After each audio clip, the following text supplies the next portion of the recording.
करता हूं। आइए दोस्त, हम सब लोग अध्ययन करेंगे आज सर्वनाम का। तो सर्वनाम क्या होता है? तो जैसा मैं आपको बता रहा हूं कि सर्वनाम दो शब्दों से मिलकर बना है।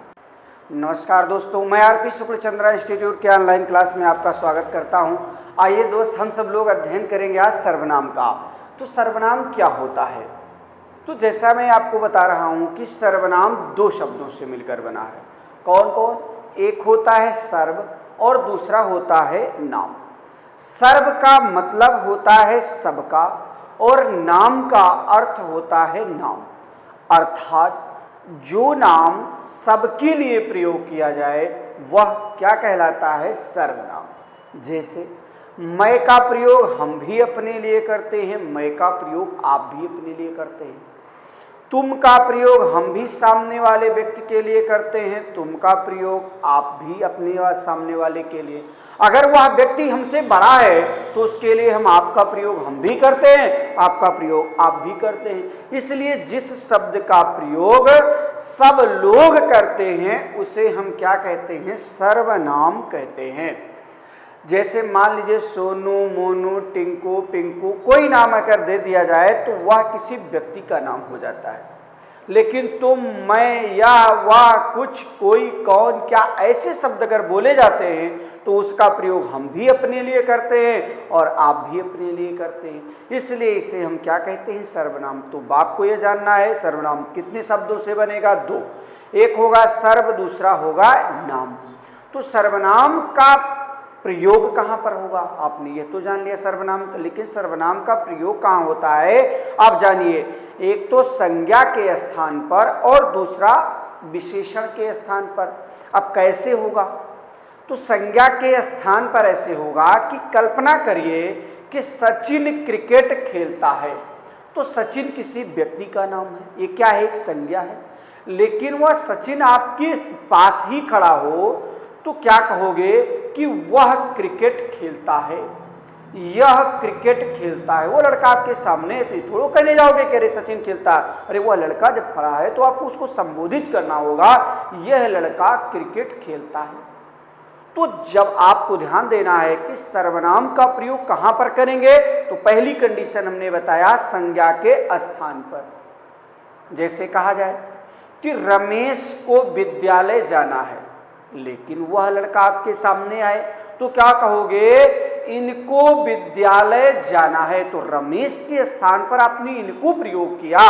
अगर रमेश के स्थान पर आपने कहा जाए कि वह लड़का विद्यालय जाएगा तो वह क्या है? रमेश ना कहा करके हमने नाम दिया वह, तो वह क्या है? एक सर्वनाम है। इस प्रकार से आपने जाना कि संज्ञा के स्थान पर भी हम सर्वनाम का प्रयोग करते हैं।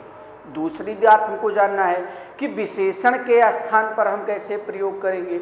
विशेषण के स्थान पर करते हैं जैसे कहा जाए कि बड़ों का सम्मान करो। छोटा, बड़ा, मोटा, पतला, ये सब क्या होता है? विशेषण होता है। कि अगर कहा जाए कि बड़ों को सम्मान दो तो बड़ा क्या है? विशेषण। लेकिन अगर वह बड़ा व्यक्ति आपके दादाजी आपके सामने, मान लीजिए आपके दादाजी आपके समक्ष खड़े हैं, ये थोड़ा कहा जाएगा अरे बड़ों का सम्मान करो। ये कहा जाएगा अरे इनका सम्मान करो। तो इनका शब्द क्या है? यह एक सर्वनाम होता है। अभी मैं इसको बताऊंगा, इनका, उनका, इनसे, उनसे कैसे सर्वनाम आप बना लेते हैं। मैं आज आपको सिखाऊंगा सर्वनाम बनाने की विधि। आप नए नए सर्वनामों को आप बना सकते हैं। तो आपको मैंने दो चीज बताया कि सर्वनाम कितने शब्दों से बनेगा, आप बताएंगे दो। एक सर्व, दूसरा होगा नाम। सर्व मतलब सबका, नाम बराबर नाम। जो नाम सबके लिए प्रयोग किया जाए वह क्या कहलाएगा? सर्वनाम। लेकिन सर्वनाम का प्रयोग कहां पर होगा? संज्ञा के स्थान पर और विशेषण के स्थान पर। अब तीसरी बात यह आती है कि सर्वनामों की संख्या कितनी है, और यह प्रश्न पूछा गया क्वेश्चन है। तो सर्वनामों की संख्या जो है वह होती है 11। और सर्वनाम के भेद कितने होते हैं आप बताएंगे? 6। यह गलती आपको नहीं करना है कि सर्वनाम के भेद कितने होंगे? 6 और संख्या कितनी होगी? 11। यह आपको बिल्कुल कंफर्म याद रखना है। अब वह 11 कौन कौन होंगे? एक तो होगा मैं, तुम, यह, वह, कुछ, कोई, कौन, क्या, जो, सो, स्वयं कहो और चाहे आप कहो, दोनों में से एक ही लिया जाएगा। अभी मैं इनको विस्तार से आपके समक्ष रखता हूं। तो 1 2 3 4 5 6 7 8 9 10 11, चाहे स्वयं लिया जाएगा चाहे आपका प्रयोग लिया जाएगा, दोनों में से गणना हमको एक करना है। तो आपको यह जाना कि सर्वनामों की संख्या 11 और भेद कितने होते हैं, 6। अब हम बात करते हैं सबसे पहले भेद की, वह होता है पुरुषवाचक सर्वनाम। अब पुरुषवाचक क्या होगा? अरे भाई, नाम तो हमने पुरुष दे दिया, लेकिन क्या सर्वनाम का प्रयोग कोई स्त्री नहीं करेगी? अरे वह भी करेगी। अरे मैं भी आप बोलता हूं, आप भी बोलेंगे, वह भी हमको क्या बोलेगी? आप ही बोलेगी। अगर गलती करोगे तुम भी बोल, तू भी बोल देगी, तो कोई फर्क नहीं पड़ेगा। तो इस प्रकार से चाहे स्त्री प्रयोग करे और चाहे उस नाम को पुरुष प्रयोग करे, लेकिन नाम क्या दे दिया गया? पुरुषवाचक। लेकिन इसके भेद कितने होते हैं? 3। एक होता है कौन सा? उत्तम पुरुष, दूसरा होगा मध्यम पुरुष और तीसरा होगा अन्य पुरुष। अब आप कल्पना करिए कि आप 2 लोग मिल करके किसी तीसरे व्यक्ति के बारे में बात कर रहे हो। फिर से बात समझिए कि अगर 2 लोग मिलकर किसी तीसरे व्यक्ति के बारे में बात कर रहे हों, तो जो व्यक्ति बोलने वाला होगा वह क्या हो जाएगा? उत्तम पुरुष। जो सुनने वाला व्यक्ति होगा वह क्या होगा? मध्यम पुरुष। जिसकी बारे में बात की जाएगी वह क्या हो जाएगा? अन्य पुरुष। जैसे आपको मैं बता रहा हूं कि मेरे दादाजी नौकरी करते थे। हमने बताया क्या कि मेरे दादाजी नौकरी करते थे, तो मैं तो बोलने वाला हो गया, तो मैं क्या कहलाऊंगा? उत्तम पुरुष। हमारी बात को कौन सुन रहा है? आप सुन रहे हैं, तो वहां क्या हो जाएंगे आप? मध्यम पुरुष। बात किसकी हो रही है? तो आप बताएंगे दादाजी की बात हो रही है, इसलिए यहां दादाजी क्या हो जाएंगे? अन्य पुरुष के नाम से। एक बार कल्पना करिए, मैं पढ़ा रहा हूं, उत्तम पुरुष। आप पढ़ रहे हैं, मध्यम पुरुष। क्या पढ़ रहे हैं? सर्वनाम। यह क्या हो जाएगा? अन्य पुरुष। बिल्कुल कन्फर्म कॉन्सेप्ट लीजिएगा कि मैं बोल रहा हूं तो मैं उत्तम पुरुष, आप हमारी बात को सुन रहे हैं, आप मध्यम पुरुष। लेकिन हम किसके बारे में बात कर रहे हैं? हम दादाजी की बात कर रहे थे तो दादाजी अन्य पुरुष में हुए, लेकिन दादाजी की बात को ना करके हम सर्वनाम की बात करें तो सर्वनाम यहाँ क्या हो जाएगा? अन्य पुरुष के नाम से यहाँ पर उसकी बात की जाएगी। लेकिन अभी हमको लेना है दादाजी के बारे में, तो जो बोलने, अब हम इनको देखते हैं कि आप इनके भेद कैसे चलेंगे। तो पुरुषवाचक सर्वनाम से इससे स्त्री या पुरुष दोनों का बोध होता है। इसके 3 भेद होते हैं। पहला भेद हमने बताया उत्तम पुरुष। उत्तम पुरुष का मतलब है जो व्यक्ति बोलने वाला होगा, जो मैंने बताया। लेकिन बोलने वाले के लिए प्रयोग क्या किया जाएगा? तो इसका मूल शब्द क्या होगा? मैं। तो क्या करेंगे? मैं। लेकिन हम कारक चिन्हों को लगाकर हम नए नए सर्वनामों का प्रयोग कर सकते हैं। या तो मैं का प्रयोग होता है उत्तम पुरुष में, या तो हम का प्रयोग होता है। अब हम शब्द के साथ रा लगाओगे तो क्या हो जाएगा? हमारा हो जाएगा। हम शब्द के रे लगाओगे तो क्या हो जाएगा? हमारे हो जाएगा। हम शब्द के साथ रा लगाओगे तो क्या हो जाएगा? हमारा हो जाएगा। हम के साथ ने लगाओगे तो क्या हो जाएगा? हमने हो जाएगा। हम शब्द के साथ को लगाओगे तो क्या हमको बन जाएगा। हम के साथ से लगाओगे तो क्या बन जाएगा? हमसे हो जाएगा। हम पे के साथ पर लगाओगे तो हम पर हो जाएगा। मुझ के साथ को लगाओगे तो मुझको हो जाएगा। मुझ के साथ से लगाओगे तो मुझसे हो जाएगा। मुझ के साथ पर लगाओगे तो मुझ पर हो जाएगा। मुझ के साथ में लगाओगे तो मुझ में हो जाएगा। इस प्रकार से कहा जाए, जैसे कोई भी शब्द हमने यहाँ पर ले लिया कि हमारा घर कानपुर में है, और हमारा शब्द को अंडरलाइन करेगा तो हमारा क्या होगा? ये हो जाएगा सर्वनाम होगा। तो हमारा शब्द हमने बोला कि मैंने उसे 50 रुपए दिया, तो किसने दिया? मैंने। तो मैंने क्या हो जाएगा? ये उत्तम पुरुष हो जाएगा। तो जो व्यक्ति बोलने वाला होगा वह हमेशा क्या हो जाता है? उत्तम पुरुष के नाम से जाना जाता है। जैसे कहा जाए मुझको बाजार जाना है, एक वाक्य में बोला कि मुझको बाजार जाना है, तो मुझको शब्द क्या है? एक सर्वनाम है। लेकिन सर्वनाम में किस प्रकार का सर्वनाम है? आप बताएंगे पुरुषवाचक। और पुरुषवाचक में कौन सा है? तो आपका उत्तर हो जाएगा ये हो जाएगा, ये उत्तम पुरुष के नाम से जाना जाएगा। तो हमने, हमको, हमसे, हम पर, हमारे लिए, हमारे, अच्छा इसी प्रकार से मैंने, मुझको, मुझसे, मुझ पर, मुझ में, तो आदि शब्दों को हम नए नए सर्वनामों का निर्माण कर सकते हैं। तो आपको समझ में आ ही गया होगा। लेकिन हम मध्यम पुरुष की बात उसके लिए करते हैं जो हमारी बात को सुनता है, वह क्या होता है? मध्यम पुरुष। जैसे हम प्रयोग करते हैं तू, अरे तू वहां चला जा, तो तू का प्रयोग हम क्या करते हैं? अपने से छोटे व्यक्ति के लिए। तू के बाद हम क्या करते हैं? तुम। जैसे कहा जाए तुमको बाजार जाना है, तुमको आज मामा के यहाँ जाना है, तो तुमको आज मामा के यहाँ जाना है, तुम के साथ हमने क्या लगा दिया? को लगा दिया, तो क्या हो गया? तुमको हो गया। तो तुमको भी क्या हो गया? अब जैसे मैं बोल रहा था तो मैं उत्तम पुरुष, तुमको मतलब सुन कौन रहा है? आप सुन रहे हैं, इसलिए आप हमसे छोटे हैं, इसलिए हमने आपको तुम कह दिया, तो भी कोई प्रभाव नहीं पड़ेगा। इसलिए तू, तुम, तुमको, ये तुमसे, तुमको, तुम दो बार हो गया है, तुम पर, तुम्हारा, तुम्हारे, तुम्हारे लिए आदि शब्दों का प्रयोग हम यहाँ पर कर सकते हैं। ये क्या होता है? मध्यम पुरुष वाचक सर्वनाम कहलाता है। जैसे मैं अगर कहूँ मैं तुम्हारे लिए कपड़े लाया हूँ, एक साधारण वाक्य में बोलता हूँ कि मैं तुम्हारे लिए कपड़े लाया हूँ, तो मैं बोल रहा हूँ उत्तम पुरुष, तुम सुन रहे हो, तुम्हारे हमने बोला, तो तुम्हारे क्या है? ये मध्यम पुरुष हो जाएगा। तुम के साथ रे लगाओगे तो ये क्या बनता है? तुम्हारे बनता है। कारक चिन्हों को लगाकर हम नए नए सर्वनामों का निर्माण कर लेते हैं। इसी प्रकार से अब आपको एक कंडीशन यहाँ यह ध्यान रखना है, अगर वह व्यक्ति हमसे बड़ा है तो उसके लिए हम क्या प्रयोग करेंगे? उसके लिए हम आपका प्रयोग करते हैं। और आपके लिए हम क्या करेंगे? जैसे आप, आपने, आपको, आपसे, आप पर, आपके लिए। कहा जाए कि एक वाक्य में कहूँ कि तुमको बाजार जाना है, तो छोटा है तब तो बात समझ में आएगी, लेकिन यार अगर अपने पिताजी के सामने खड़े हो तो क्या उन्हें कह पाओगे अरे तुम बाजार चले जाओ? नहीं कह पाओगे। तो क्या कहोगे? अरे आप बाजार चले जाइए, यह है कि आपको बाजार जाना है। तो यहाँ पर हो गया किसी दूसरे व्यक्ति को अगर वह बड़ा है तो हम तुम के स्थान पर आपका प्रयोग करते हैं। अब क्या करते हैं हम यहाँ पर? तीसरे भेद की चर्चा यहाँ की जाए, अन्य पुरुष। तो जिसके बारे में बात होती है वह अन्य पुरुष कहलाता है। अब इनके लिए होता है ये और वे, दो शब्द प्रयोग होते हैं, ये और वे।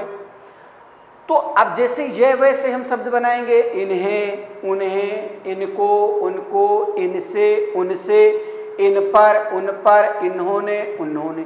जैसे अगर कहा जाए कि ये हमारे मामा हैं, तो इसका मतलब मैं आपसे कह रहा हूं, संबोधन कर रहा हूं किसी तीसरे व्यक्ति को, तो वह तीसरा व्यक्ति क्या होगा?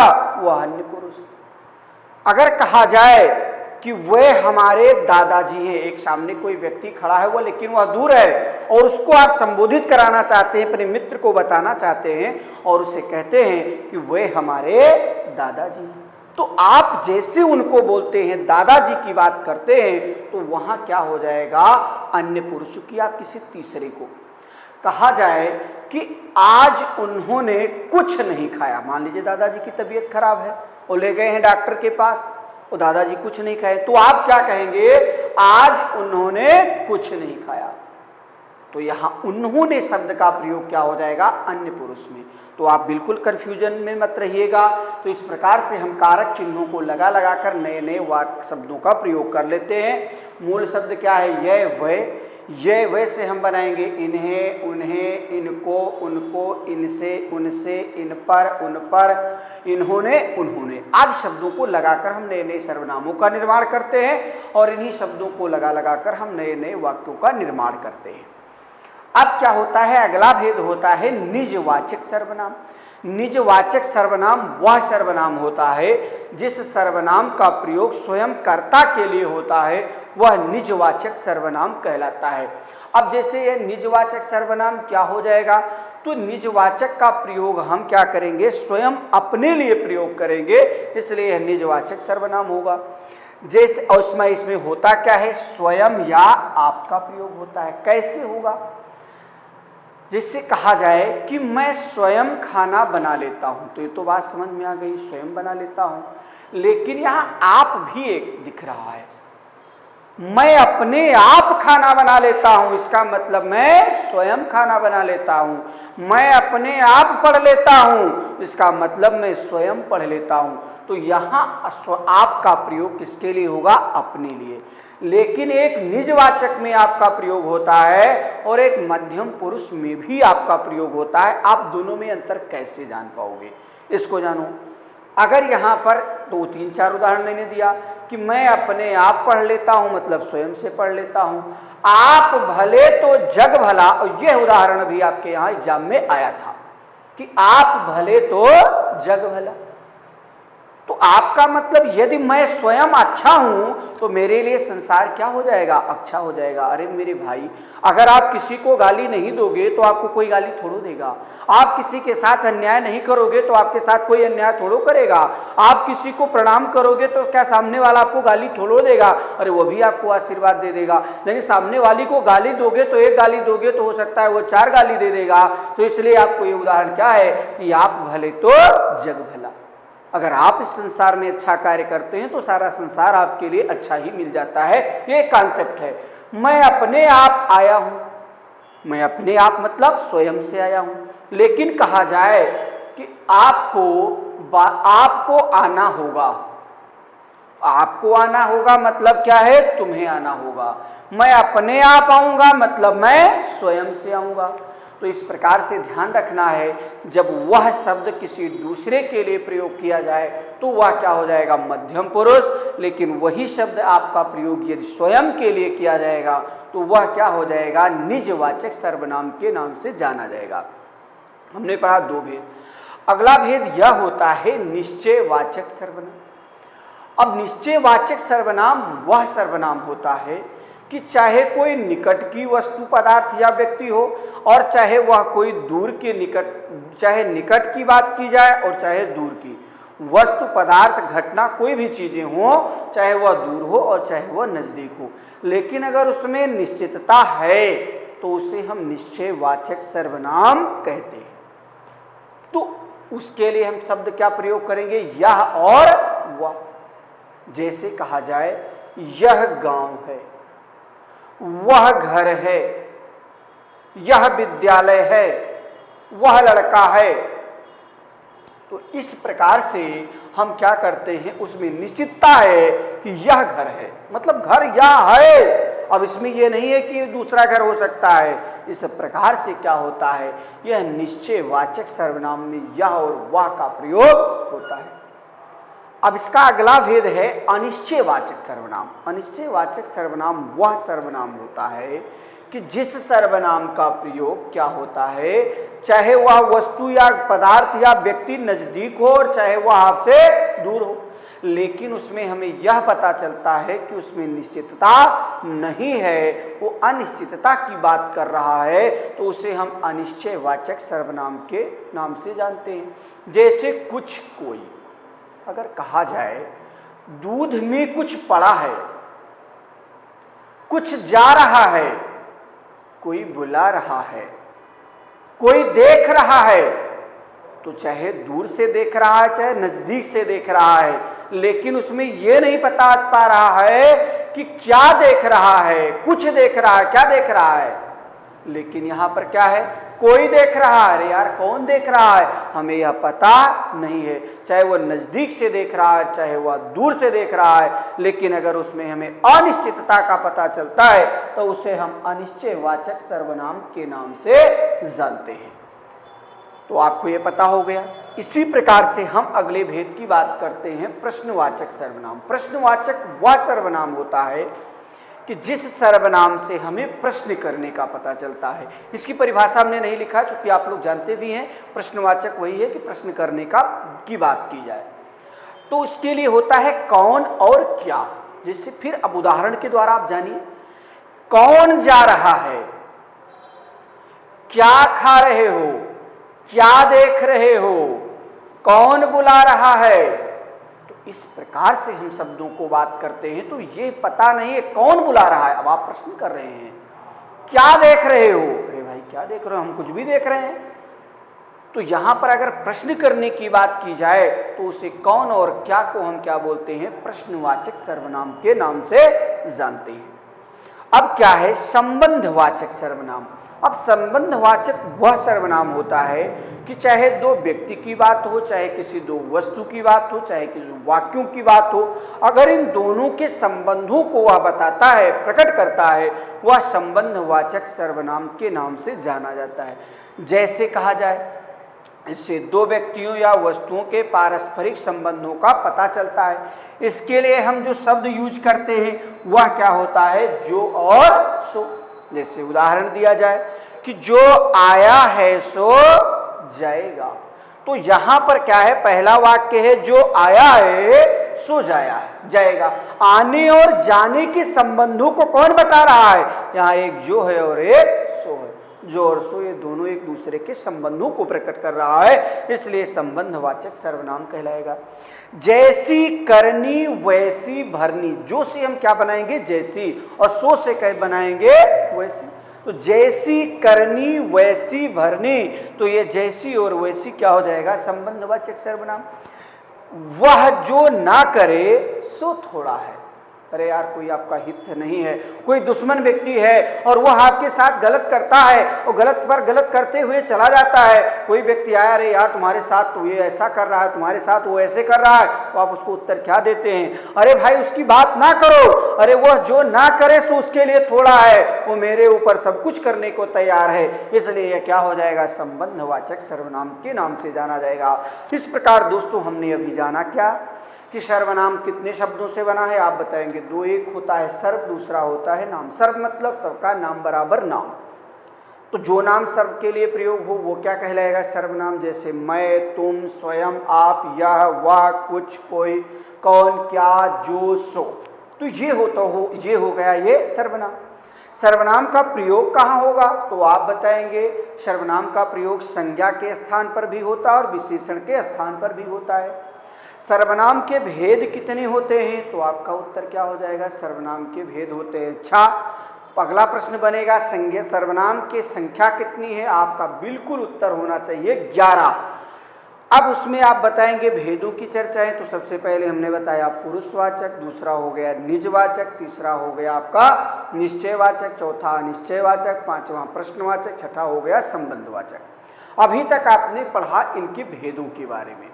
अब एक भेद और होता है, एक होते हैं आपके आचार्य दीमशिल्प। दीमशिल्प ने कहा कि अगर एक एक सर्वनाम अगर प्रयोग करते हैं तब तो अलग अलग हो गए, ये 6 भेद में आ जाएंगे।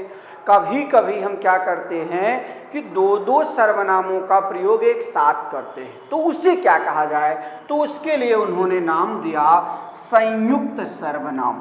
क्या नाम दिया, उसके लिए उन्होंने संयुक्त सर्वनाम बताया।